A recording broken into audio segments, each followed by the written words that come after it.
tarde.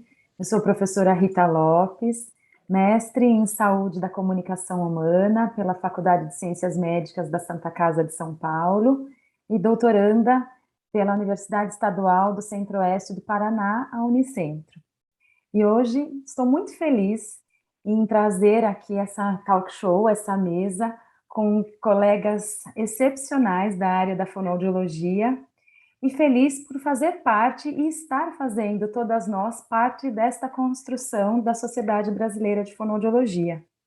Agradeço à comissão científica pelo convite e vou contar que a nossa apresentação será nesse formato talk show, um bate-papo científico dirigido, pois nos reunimos, há dias atrás para pensarmos numa pauta e num tema tão relevante que é a atuação fonoaudiológica na seletividade alimentar. E cada uma delas trará as suas impressões e a forma como elas conduzem a terapia fonoaudiológica. Então, sejam bem-vindos ao nosso talk show. Eu vou falar um pouquinho do currículo de cada uma e aí nós começamos as nossas discussões. A professora Rosiane Rebelo é fonoaudióloga formada pela PUCamp, desde 92, especialista em disfagia, membro da Abramo, estudos em psicanálise, experiência clínica com bebês há mais de 25 anos e formada pelo grupo da doutora Suzane Morris também nos Estados Unidos. E é professora do Núcleo de Estudos da Cláudia Xavier.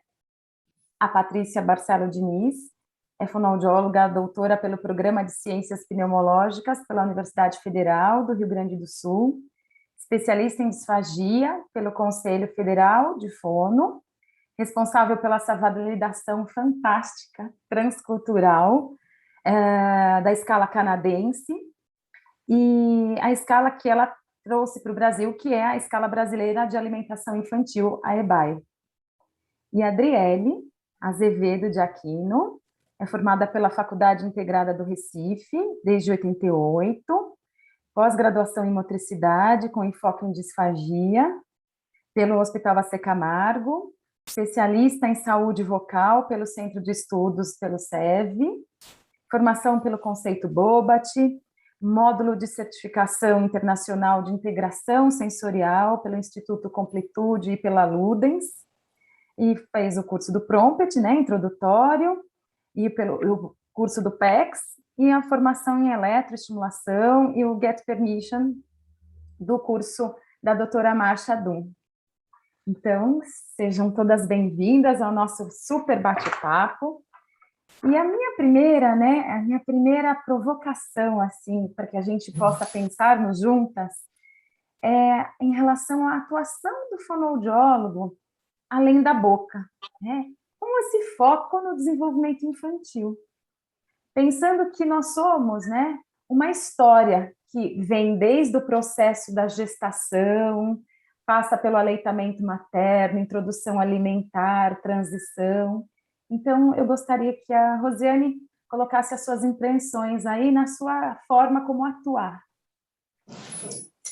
Boa tarde a todos, um prazer enorme estar aqui com vocês, Agradeço o convite da Sociedade, da Comissão Científica, e esse é um tema apaixonante, acho que para todas nós, e eu acho que falar disso é fundamental, porque traz para a gente a questão que, principalmente, um ser que nasce, a história dele começa antes mesmo da gestação dele, Então, quando a gente recebe uma criança ou um bebê no consultório, é fundamental que a gente possa considerar todos esses pontos, como chegou essa criança, qual a história dele nessa família, qual o lugar que foi dado para ele nessa família, a histórico gestacional. Então, quanto mais a gente estuda as questões intrauterinas, o desenvolvimento intrauterino, a gente sabe muito que as questões alimentares podem começar já desde ali daquela gestação. Então, saiu recentemente uma revisão bibliográfica sobre o nervo vago. É um estudo maravilhoso e fala ali de como o nervo vago é importante nessa maturação do feto e como ele vai, já desde a vida gestacional, interferir em todos os processos gastodigestivos, é claro que não só isso, né, mas de uma série de outras questões fundamentais do sistema nervoso autônomo, e como que isso vai começar a organizar essa criança. Então, eu adoro falar o quanto a amamentação é inaugural nesse processo alimentar, e daí quando a gente pensa muito na questão gestacional, eu até fico me perguntando, será que está correto falar que é na amamentação? Mas eu acho que em vida extraútero, a gente tem que pensar mesmo na amamentação, né?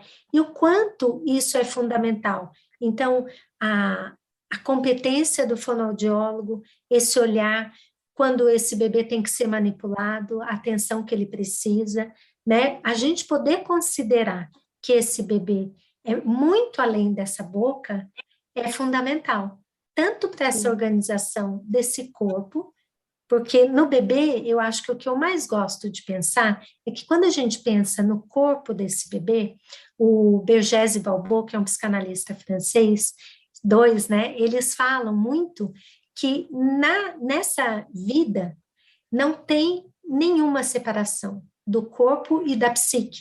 Então, está totalmente fundido, porque quando a gente cuida desse corpo, a gente está cuidando desse ser que está sendo construído, da subjetividade dessa criança que está nascendo.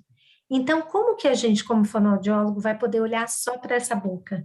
Não tem Da como, né? relação, da Impossível, relação né? com as famílias, né? E aí acho que a Exatamente. Patrícia pode trazer um pouco dessa relação das famílias aí, acompanhando. Estou esperando. Então, gente, é um prazer enorme poder estar aqui com vocês, poder estar no congresso com os colegas que estão sempre empenhados, trabalhando, levando a nossa causa adiante, né? Então, eu estou muito feliz, quero agradecer o convite e vim trazer algumas reflexões acerca da abordagem, né, da terapia de alimentação responsiva, que é o que eu tenho me destinado a estudar há muitos anos. Quando se decidiu esse primeiro tema, Além da Boca, eu pensei diretamente em falar de quem mudou esse paradigma dentro do trabalho com alimentação, que é a fonoaudióloga Suzanne Morris, né, que já lá desde a década de 90 fala sobre isso e que realmente eu tive a oportunidade de conhecê-la em 2007, eu digo quando a internet ainda era discada, e eu muito desesperada porque tinha um pacientinho prematuro que não era disfágico, que tinha uma dificuldade alimentar enorme e eu não sabia o que fazer. E aí, quando eu encontrei essa pessoa fantástica, maravilhosa, e que justamente ela fala sobre isso, sobre esse olhar além da boca, né? Isso realmente mudou a minha vida, não só mudou a minha trajetória profissional, como abriu muitos outros horizontes para mim. E daí eu fui aprofundando meus estudos, tive a oportunidade de fazer, inclusive, a Rosiane, acho que fez também um workshop lá ainda nos Estados Unidos, quando a gente podia fazer as coisas presenciais. Uhum. E eu tive nessa oportunidade apresentado de novo pela Suzanne, ela para mim tem muita importância. Ela me apresentou a Kátia, né, que é a Kátia e a Jane, que são grupos de terapeutas. A Kátia é uma médica que estudam sobre responsividade. E através delas eu fui conhecendo a Jo, a Naurin e outras pessoas. E aí eu comecei a aprofundar sobre essa questão, além da boca, mas olhar a alimentação como um ato de relacionamento. Infelizmente, ainda muitas pessoas olham uma criança com dificuldade alimentar, olham apenas para a criança, para o seu sistema motor oral. Não que isso não seja importante, não é isso que eu estou dizendo, mas grande parte das crianças que eu atendo são neurotípicas, não tem nenhum problema motor oral e têm uma seletividade alimentar extrema. Elas têm um distúrbio alimentar pediátrico, que nós vamos falar depois. Então, é fundamental que nós possamos, e aí vou puxar um pouco do que a Rosiane falou, olhar a alimentação como um ato de relacionamento, olhar essa díade mãe-bebê, essa tríade mãe, criança e pai, e poder olhar a alimentação como para muito além de um ato de nutrir um corpo biológico.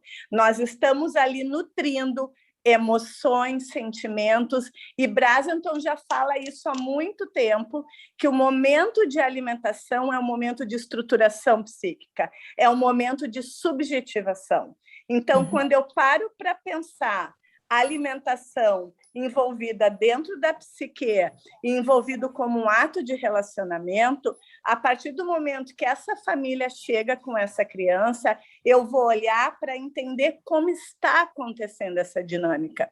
Porque toda a alimentação dessa criança vai ser influenciada pelo ambiente, então nós vamos olhar para essa bidirecionalidade, assim como vai ser influenciado pela história materna, não só pelas questões culturais que envolvem a alimentação, as crenças, mas toda a história alimentar dessa mãe. Então, muito mais do que o alimento que está ali na frente, nós precisamos pensar no que circunda esse aspecto alimentar, e isso faz toda a diferença. Eu não quero ir além do meu tempo, Rita, então não sei. E aí, Driele? Passei para você a bola. Então, vamos costurar. Eu concordo, né, com o posicionamento das colegas, assim, é realmente o que eu acredito, é a base do fundamento do meu trabalho, e diariamente isso é comprovado na prática clínica, na nossa prática clínica. E, desculpa, eu esqueci de agradecer, né, o convite, eu estou super feliz em participar, agradeço a sociedade e com colegas que eu admiro tanto. Então, está sendo muito, muito prazeroso. Estou assim, muito feliz de estar aqui. Boa tarde a todos, né? E aí, voltando, eu comecei a ver, além da boca, na formação do conceito neuroevolutivo Bobat, que foi muito marcante para mim, uma aula da Mônica Mida sobre o pé, né? A relação do pé com a boca. E aí eu fiquei olhando, assistindo aquela aula, assim, tão encantada, eu fiquei maravilhada. Aí, no final, eu olhei para a cara de Mônica e falei, prazer, eu sou o pé, né? E tantos atendimentos meus eu começo, né, também pensando nisso. E aí você começa a fechar um quebra-cabeça daquelas crianças que estavam vindo ao meu consultório. E também, uma vez, uma colega que faz videofluoroscopia num grande hospital daqui me ligou e falou assim, Driele, eu estou recebendo muitas crianças para fazer videofluoroscopia da deglutição, e quando eu vou fazer o exame, elas não sabem mastigar. Aí então tem alguma, né, alguma relação. E aí eu fui fechando esse quebra-cabeça. Mas, de fato, quando eu comecei a estudar as abordagens integrativas, responsiva, receber aquela criança, acolher as mães com as suas angústias, não é? Porque os pais chegam para nós desesperados, eles vêm angustiados, eles vêm cheios de crenças e dúvidas, não é? Então, são muitos sentimentos envolvidos no alimentar o seu filho, né? Eles se sentem incompetentes nessa alimentação. Então, é olhar essa criança como um todo, entender essa dinâmica e tentar ajudar, direcionar. E muitas vezes, na avaliação, a forma como a criança é abordada, a forma como é conduzida, como é ofertado o alimento, ela, às vezes, de primeira, já quer comer. Né? Às vezes eu nem quero que coma, eu estou ali avaliando, mas a forma como ela foi abordada, o ambiente que foi favorecido, o conforto que foi oferecido para essa criança motivou e ela levou o alimento à boca. Né? E aí os pais, mas o que é que você fez? Então é hora da gente orientar os pais, chegar junto deles para que eles possam conduzir essa alimentação de uma outra perspectiva, de um novo olhar. E poder, né, Driele, Patrícia, Rose, a gente entender que a fonoaudiologia, ela tem na sua graduação, né? Nós, quando nos habilitamos fonoaudiólogos, nós temos todas essas ferramentas que nós trazemos da graduação e vamos nos aperfeiçoando. E cada uma foi mostrando aí as suas ferramentas, né? Para que a gente possa conduzir de forma muito delicado o processo do desenvolvimento infantil. E que ele realmente, como todas vocês disseram, ele não está ligado efetivamente à boca, à cabeça e pescoço. E para a gente, então, costurar esse tema inicial, pensar que eu tenho dois pontos muito fortes, né, quando nós falamos na atuação da alimentação, o biológico, e quando a gente pensa num biológico, até da vida intrauterina, que aquelas sensações do sabor do líquido amniótico vão influenciar, né, o cardápio variado daquela mãe durante o processo gestacional vai influenciar nesse processo aí inicial da aquisição dos sabores.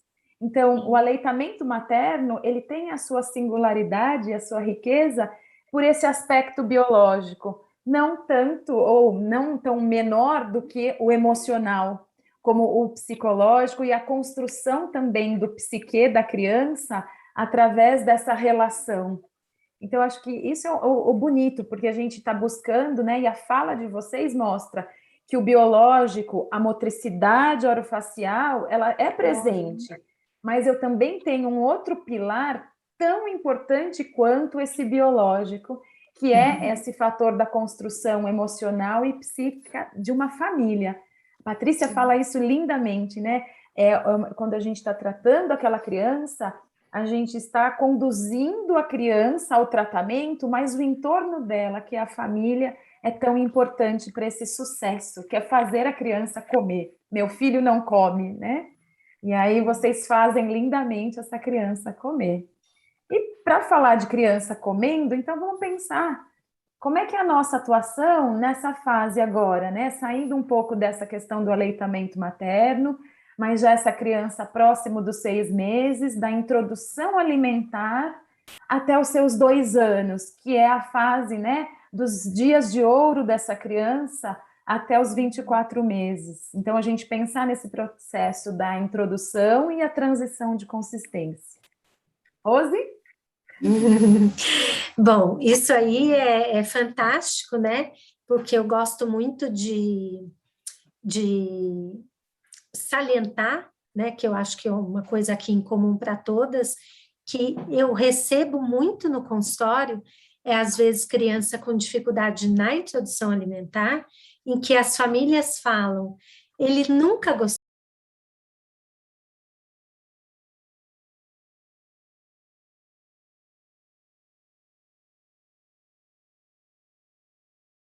de mamar, né? Então, é uma criança que, de uma certa forma, já teve muitas experiências ruins, muitas experiências desagradáveis com a alimentação, e daí como é que esse momento da introdução alimentar vai ser colocado, né? Então, tentando aí puxar para tudo isso que a gente já está mencionando, eu penso muito, em primeiro lugar, nas expectativas dessa família, em relação à introdução alimentar, e que daí muitas vezes é um risco enorme, né? É uma verdadeira cilada, pode ser, porque essa família às vezes espera que o primeiro dia, o primeiro alimento, ela vai colocar e pronto, aquela criança vai comer um prato enorme, e não necessariamente vai ser assim que acontece, né?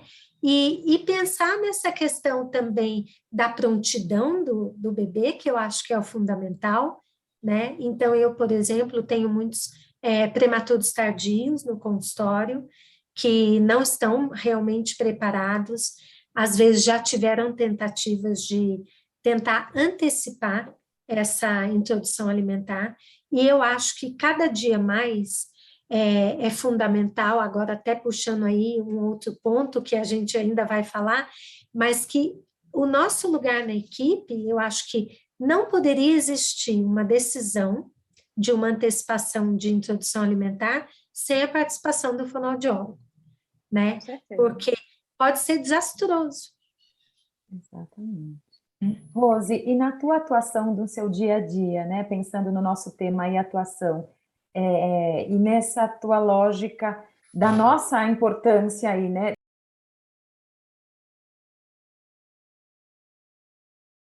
nessa equipe interdisciplinar, você atua com o nutricionista, com o TO, em que momento você tem esse trabalho em conjunto? Como é que é isso para você no teu dia a dia?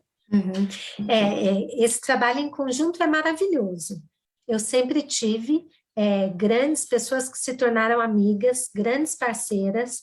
Ano passado mesmo eu falei numa mesa junto com uma TO e com uma alergista, né? E eu acho que essa equipe, esse olhar da equipe é muito especial.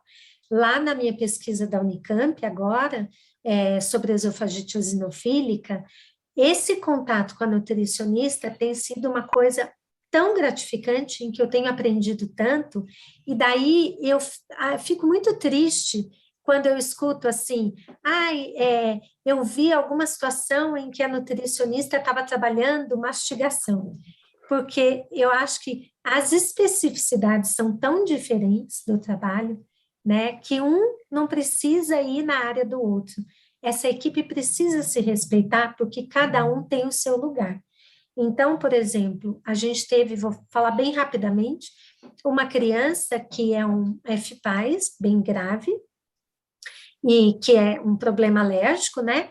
E ele reagiu a muitos alimentos. Então, ele ficou até 1 ano e meio tomando só fórmula de hidrolisada, né? Só o Nelcate. E daí, quando ele chegou, a Adriele comentou aí, quando ele chegou no ambulatório da alergia alimentar para fazer o teste de provocação, ele começou a vomitar com qualquer alimento que encostava na boca. E daí a médica falou, olha, ele não está vomitando por reação alérgica, ele está vomitando porque ele não sabe comer. Ele nunca pôs um alimento na boca. Daí chamaram a fono. Então, a gente começou a trabalhar juntos. Foi um trabalho lindo. Essa família é outra família, né? Então, esses pais foram muito incluídos. E essa criança aprendeu a comer e está comendo lindamente. Mas o trabalho da Nutri está sendo tão fundamental, porque ela ajuda a escolher o tipo de alimento, eu entro com a textura, com a consistência, enfim. E também a TO, né? São trabalhos que se complementam, que é maravilhoso. E aí, Patrícia, como é no seu dia a dia, nessa fase aí, né, dos 6 meses aos 2 anos, ou dos maiores? Então, eu vou começar puxando o gancho com a Rosiane, que, sem dúvida, esse é um momento fundamental que vai fazer um marco, ou vai continuar, ou vai mudar o rumo dessa história, porque eu gostaria de começar a minha fala falando o quanto essas mães, o quanto esses pais chegam destruídos, muitas vezes com um bebê de 7 meses. Meu filho tem 7 meses e meu filho não come. É uma criança com relacionamento péssimo, é uma mãe frustrada, que se acha incompetente, que muitas vezes não pôde já amamentar o seu bebê, então ela já carrega uma culpa. E aí essa família, muitas vezes, por conta de um baixo peso, aposta todas as fichas na introdução alimentar. Infelizmente, ainda se escuta, claro que cada vez menos. Vamos começar a introdução alimentar, porque ele não está ganhando peso suficiente. Gente, introdução alimentar é um momento para o bebê aprender, não é nem a comer. Eu digo, aprender a gostar de comer. Esse bebê vai aprender a ficar confortável na frente do alimento, ele vai ficar confortável com o cheiro, ele vai usufruir de todo esse aprendizado da família, sentado na sua cadeirinha, vendo a sua mãe comer, vendo o seu pai comer, sentindo os cheiros, vendo os movimentos. Ele vai conseguir tocar nesse alimento quando for confortável, mas é um momento de relacionamento, de descobertas, de aprendizado. É um momento de zero expectativa para volume, para quantidade. Voltando, já dizia a nossa Suzanne Morris, o sucesso de uma refeição não é medido pelo quanto a criança come, e sim pelo relacionamento que ela estabelece. Tanto que, numa leitura mais moderna, Keitomi vai falar de todos os passos que a criança faz entre o conseguir olhar o alimento e chegar a comer. São 32 subpassos. Por que não é explicado para as famílias que na introdução alimentar, tão importante como o que colocar, eu diria que mais até é como alimentar.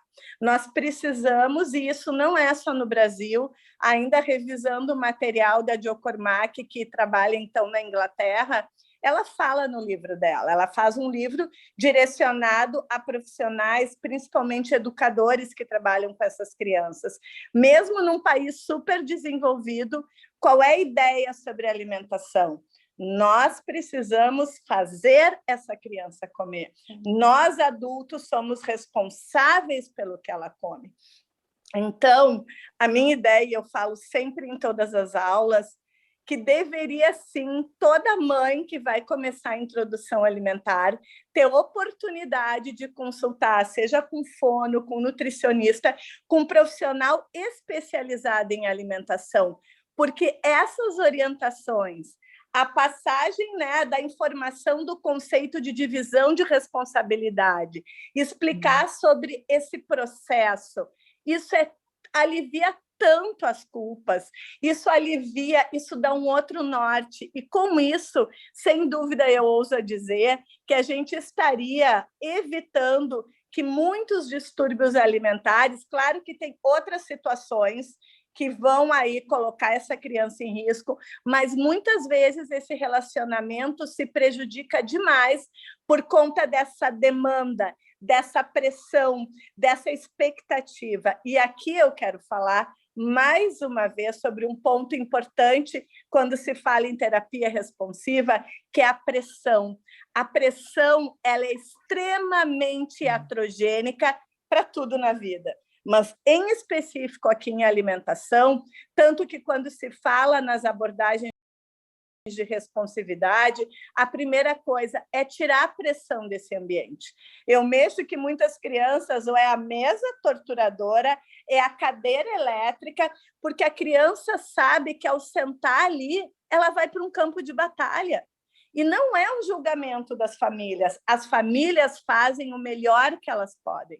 E muitas vezes essa tortura que se dá, esse estresse, esse relacionamento horrível que fica na alimentação é orientado por profissionais, por conta de ganhar mais peso. Gente, os estudos estão aí mostrando isso.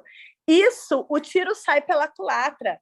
Quanto mais se pressiona uma criança a comer determinado alimento, menos ela vai comer.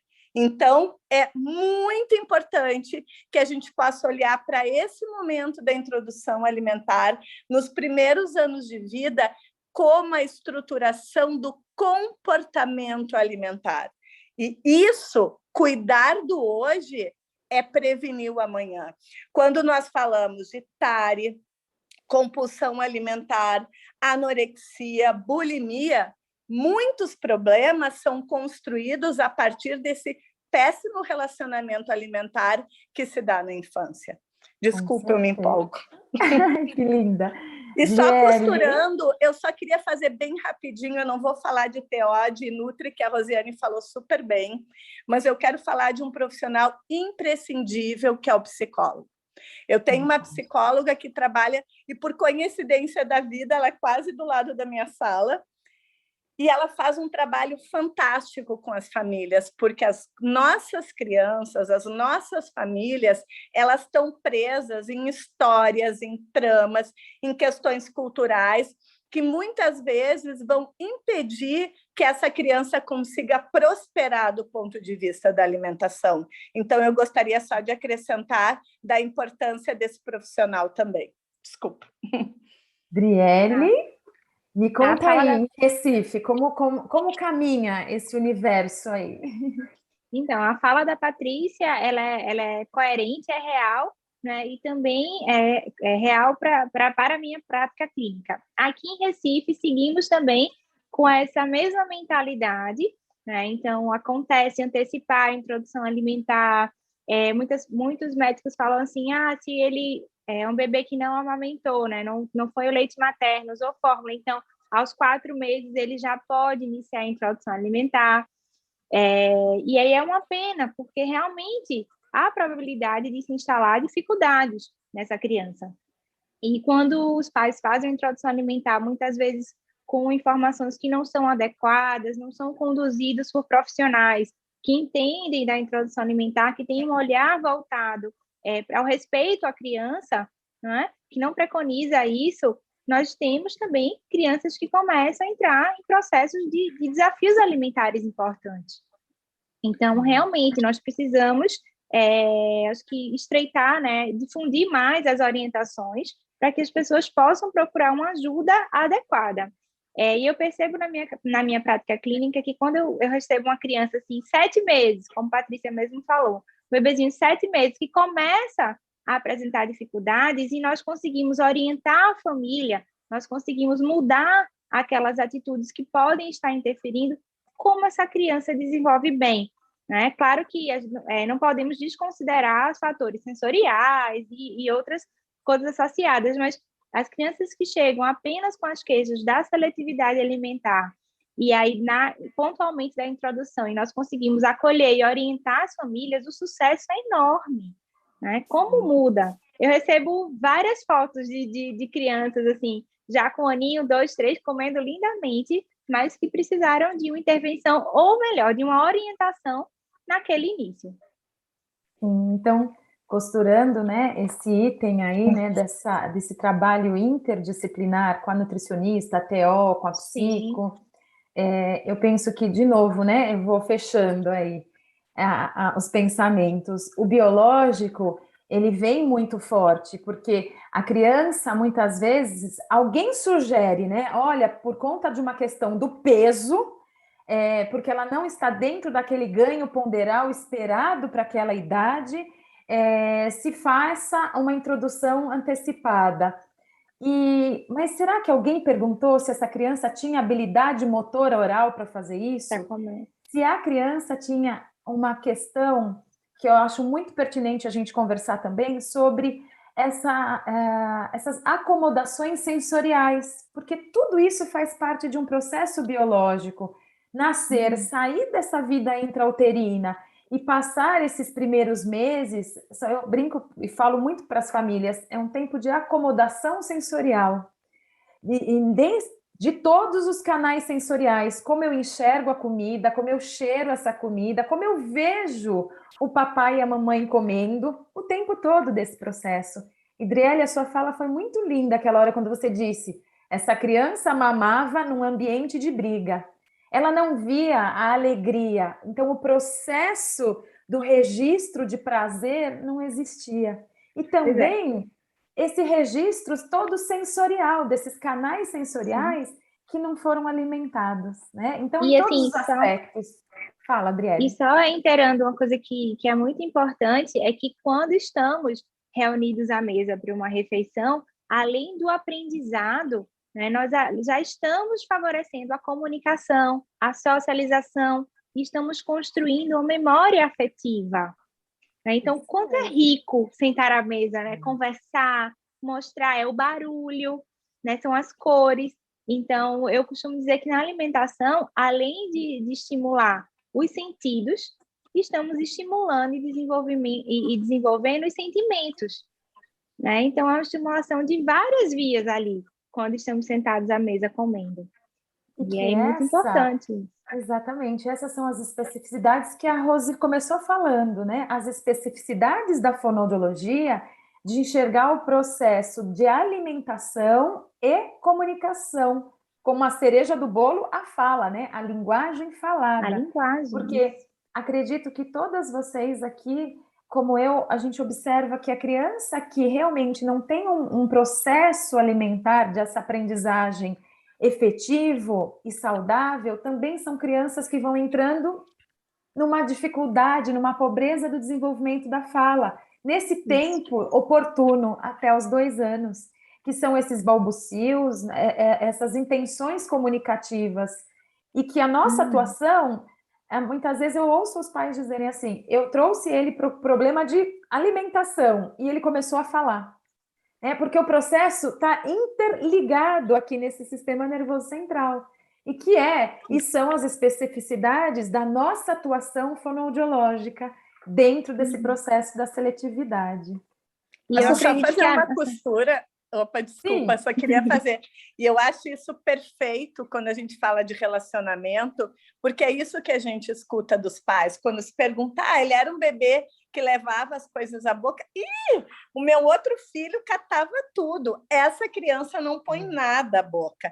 É uma boca que não existe desejo, é uma boca que não tem inscrição de subjetividade, é uma boca que não tem conforto. Então, justamente, o nosso trabalho é despertar, é proporcionar, através desse reencontro da criança, da família, com a alimentação, com a boca, com esse relacionamento, né? Então, eu acho muito importante a gente poder olhar, que bom que nós falamos sobre isso, como tudo está interligado. Existe uma criança que muitas vezes passou até por experiências orais traumáticas, muito alergia, refluxo, vômito, ou mesmo uma criança que não tem até questões sensoriais, mas tem essa questão relacional muito empobrecida.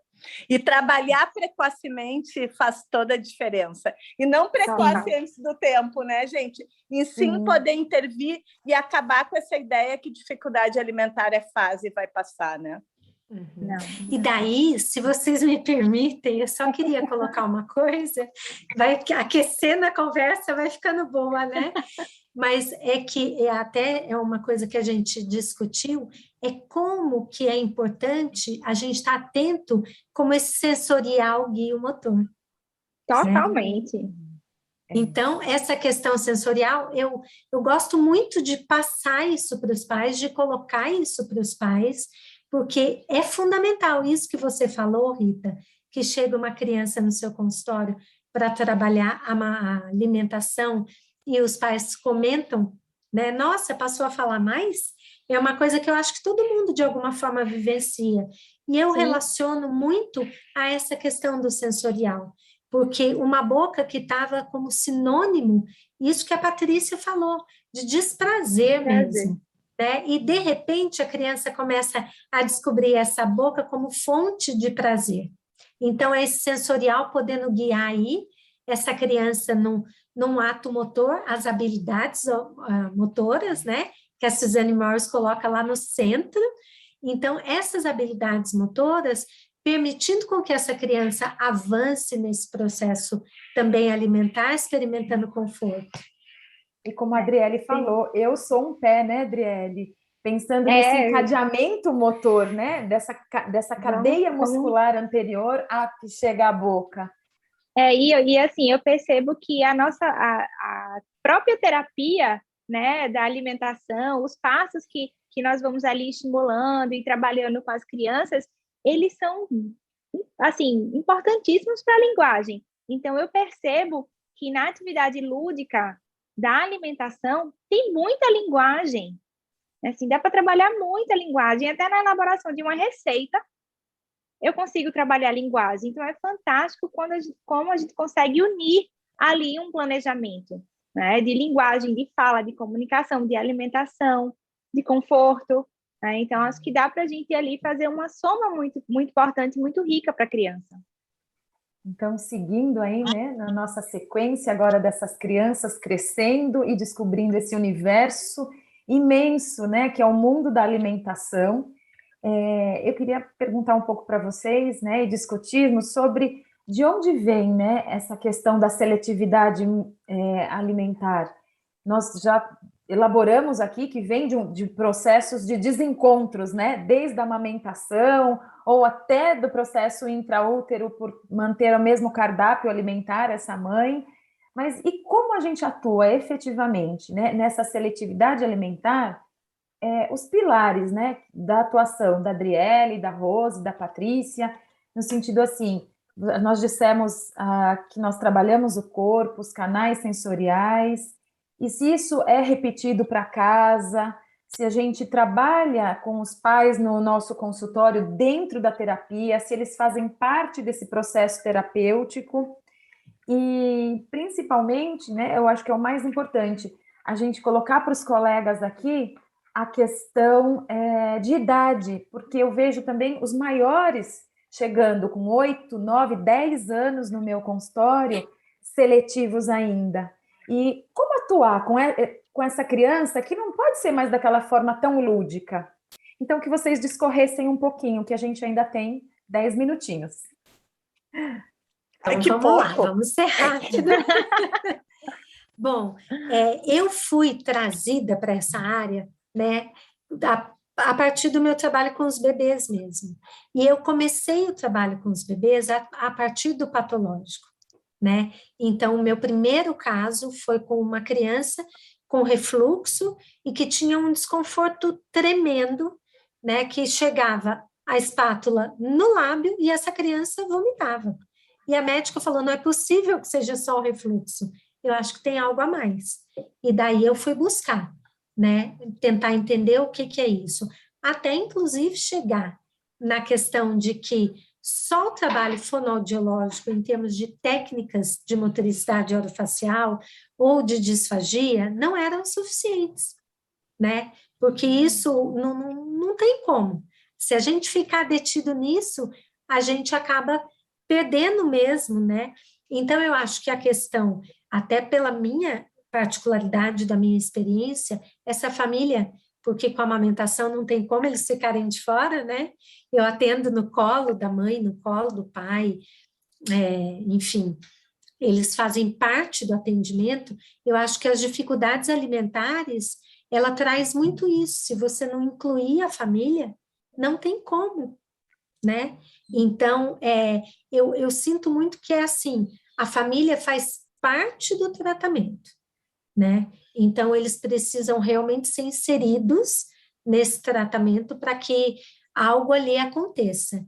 E eu não dou, assim, exercício para casa, mas eu sugiro muito, tem um trabalho de tentar fazer com que essa família faça atividades, tenham momentos, né, de atividades, de cozinhar juntas. Eu acho que é uma coisa que funciona muito, muito bem. Não precisa fazer uma refeição, mas um café da manhã, fazer um bolo, fazer um pão, e eles precisam colocar na agenda. A doutora Denise Leles é uma pediatra que eu adoro, e ela fala uma coisa muito legal. Ela fala que em alguns momentos, para trabalhar a alimentação, você precisa sim pedir para os pais colocarem na agenda, para que eles possam experimentar prazer naquilo e ver o que aquilo surte, porque a partir daquele momento eles conseguem incorporar isso na rotina. Fantástico. E aí, Patrícia? Então, na realidade, os princípios da alimentação responsiva, que vem nessa abordagem, que é uma abordagem que olha a alimentação como um relacionamento, que é aplicada a todos os ciclos de vida, e o meu grande desafio tem sido, sim, não só, Rita, receber cada vez crianças maiores, e por isso eu digo, dificuldade alimentar não é uma fase, né? Eu tenho uma mãe que eu estou atendendo o menino, mas ela, depois de quase 4 anos aqui no Rio Grande do Sul, pedindo ajuda, e todo mundo dizendo, não é fase, vai passar. Olha só, ele está bem nutrido. Sim, o menino tomava mamadeira, né? E ela precisou, a irmã dela é nutricionista, fez um curso em São Paulo,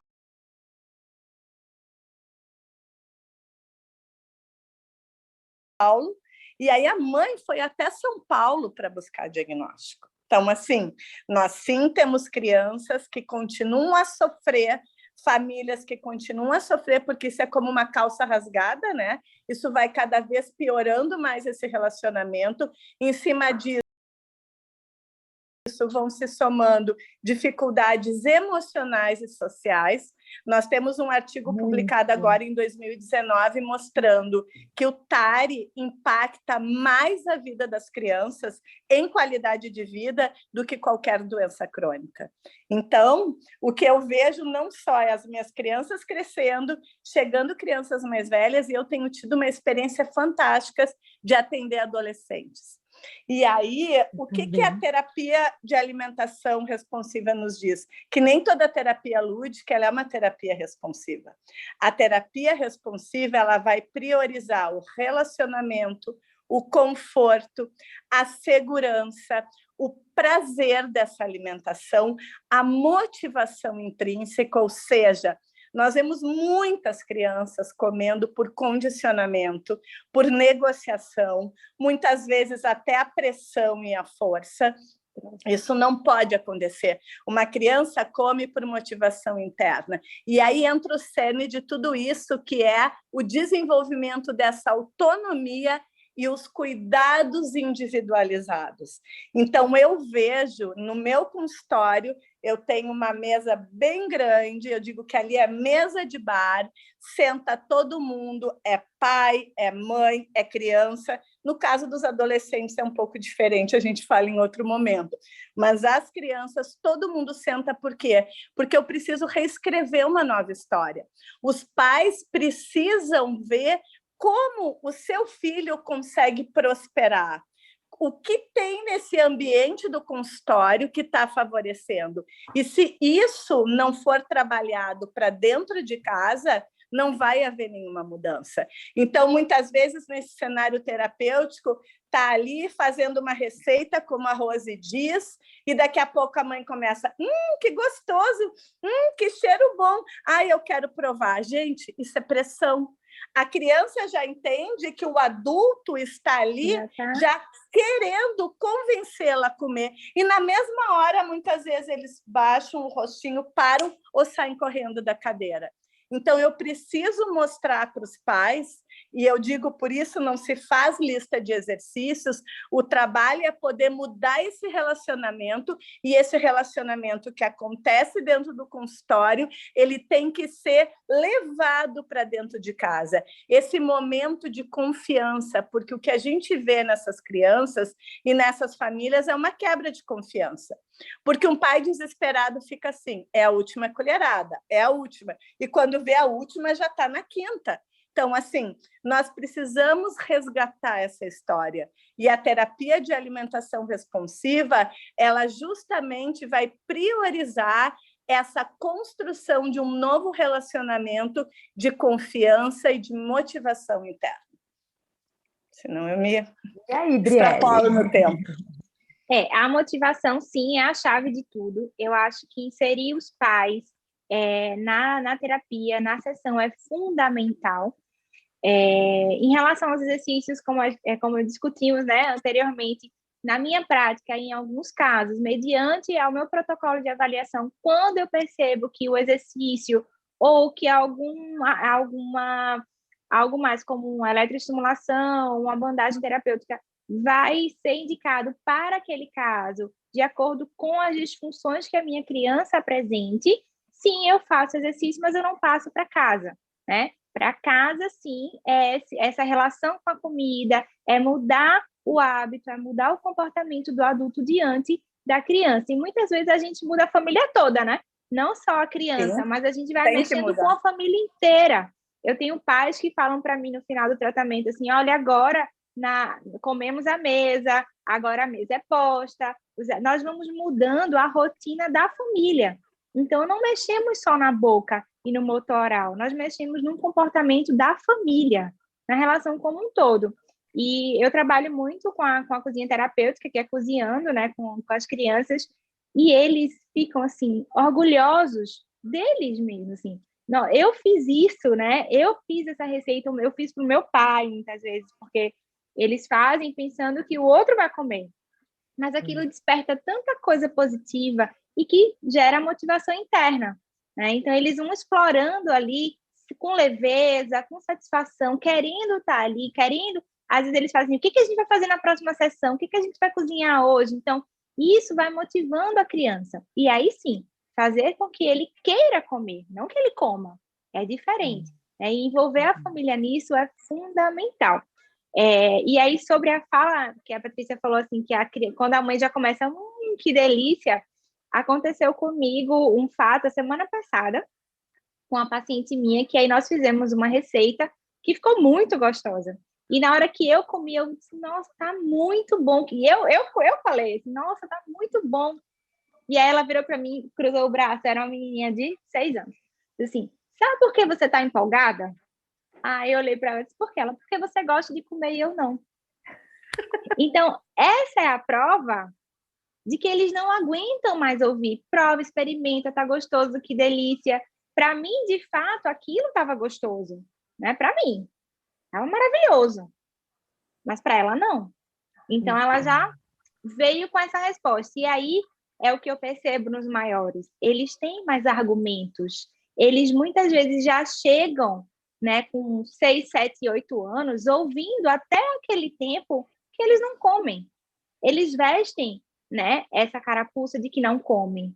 Então, crianças acima de 5 anos, de regra, eu só atendo com psicólogo, né? Eu preciso do psicólogo para me ajudar nesses aspectos. Então, é uma prática minha, eu trabalho com equipe multidisciplinar, então, 5 anos e diante, sempre eu atendo junto com o psicólogo, porque tem contribuído na minha prática e na evolução das crianças. A Keitomi, ela fala que até 3 anos de idade a criança não entende que não come, ela não vê a questão alimentar como uma dificuldade, mas de 3 anos em diante, sim.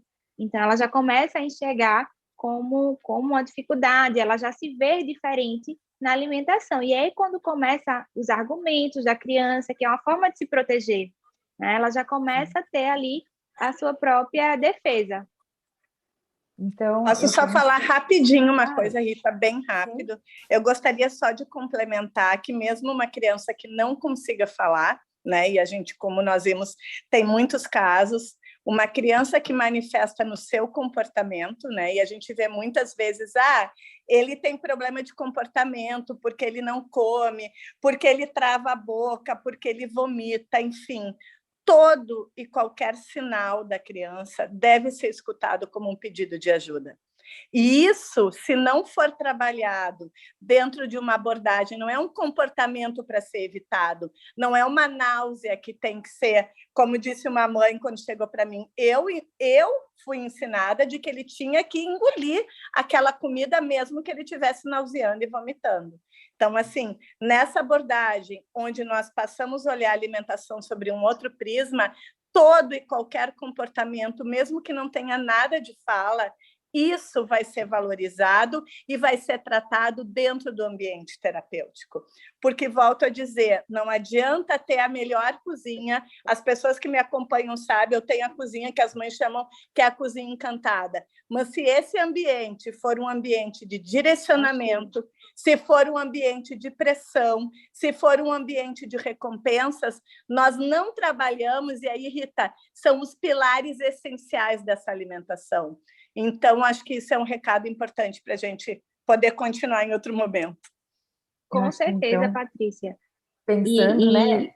Fala, Adriele. Não, pode continuar. Pensando nessa, né, e fazendo esse alinhamento agora, né? A gente não tem uma receita de bolo, né? Já não existe há muito tempo na fonoaudiologia uma receita de bolo da motricidade orofacial. Em nenhuma área há uma receita de bolo. Então, não existe que exercício eu faço para a minha criança que recusa, ou que tem seletividade, ou que tem aversão. E eu penso que nas crianças maiores, né, de 5 anos, eu também tenho muitas crianças acima, nessa faixa etária de 7, 8 e 9 anos, em atendimento. Eles já têm uma imagem, e uma consciência da gravidade que eles estão inseridos, e muitos manipulam a família e têm a consciência disso. Quando você diz da importância de um psicólogo, quando o fonoaudiólogo identifica essas questões, é de extrema necessidade, né? Singular, para que a gente tenha o sucesso, para que todo mundo possa comer junto. E nas crianças mais velhas, né? Eles caminham já, eu brinco, eles têm uma alfabetização. Então, um dos recursos que a gente vai buscando na terapia é que eles possam entender esse processo da alimentação, conhecendo o que são os alimentos, e eles se apropriando do alimento, conhecendo mesmo na leitura, descobrindo que existem caminhos diferentes, que não seja a boca, mas através da linguagem. E para eles é um momento de muita descoberta, a linguagem escrita. Então, eles se apropriam desse lugar sem essa cobrança, porque eles passam a descobrir que eles podem ser chefes de cozinha, mesmo não colocando nada na boca. e eles ficam admirados dos chefes de cozinha ou do quanto estudo há. E eu acho que isso é encantador nesse sentido. Para finalizar, que nós temos aí nossos 5 minutos finais, eu não poderia deixar de pedir a fala de vocês em relação ao Código Internacional de Doenças que vem aí, né? O nosso CID-11, chegando em 2022, e eu queria que cada uma falasse rapidamente, já se despedindo, da importância que tem desse CID-11 na nossa vida, no atendimento clínico e hospitalar também.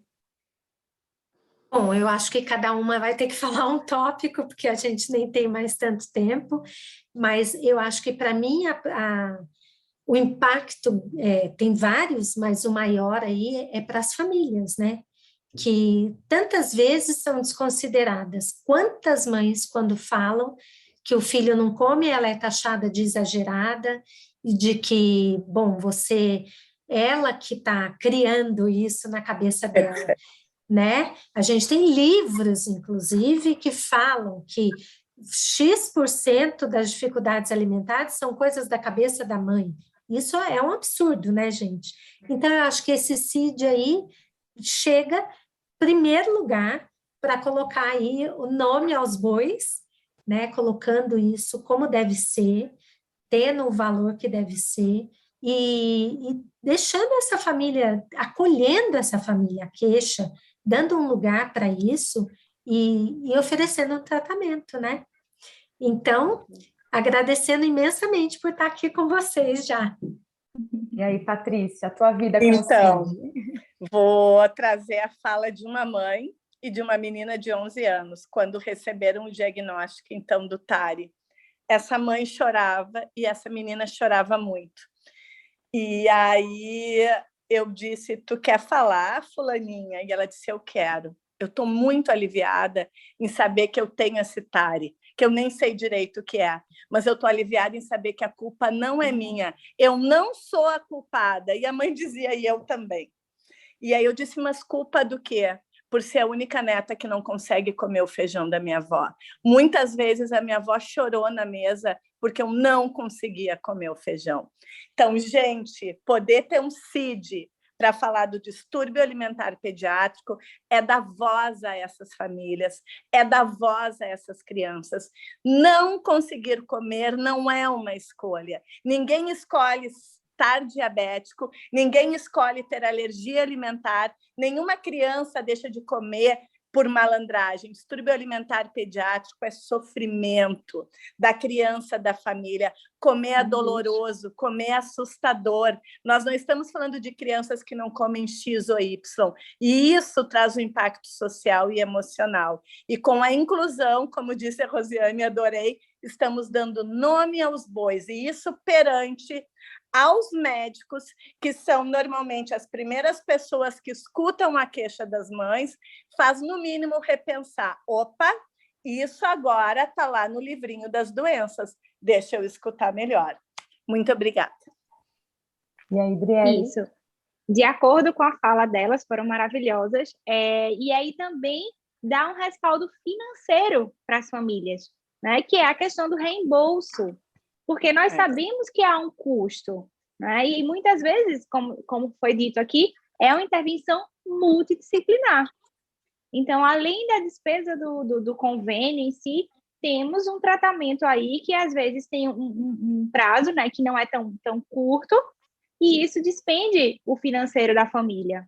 Né? Então, agora eles têm o CID ali para também tentar pleitear o reembolso, e isso é importante para as famílias também. Né? Além de tudo que foi dito lindamente por vocês, né? E aí eu queria agradecer também a participação. E a gente poder entender que nós fazemos parte, né, de um sistema de saúde, né? O fonoaudiólogo faz parte de um sistema de saúde integrado a uma equipe multi-interdisciplinar ou transdisciplinar para reabilitar ou habilitar, né? Habilitar essas crianças, esses adolescentes para um universo tão gostoso para quem gosta de comer, como a Adriele falou. Então, eu agradeço imensamente, né, a possibilidade da Comissão Científica da Sociedade Brasileira em trazer esse tema tão importante para a atuação fonoaudiológica e dentro desse universo também da interdisciplinaridade, que eu acho que é a parte mais bonita de um crescimento de uma profissão, onde cada um pode se respeitar e enxergar as suas especificidades. Então, eu agradeço muito.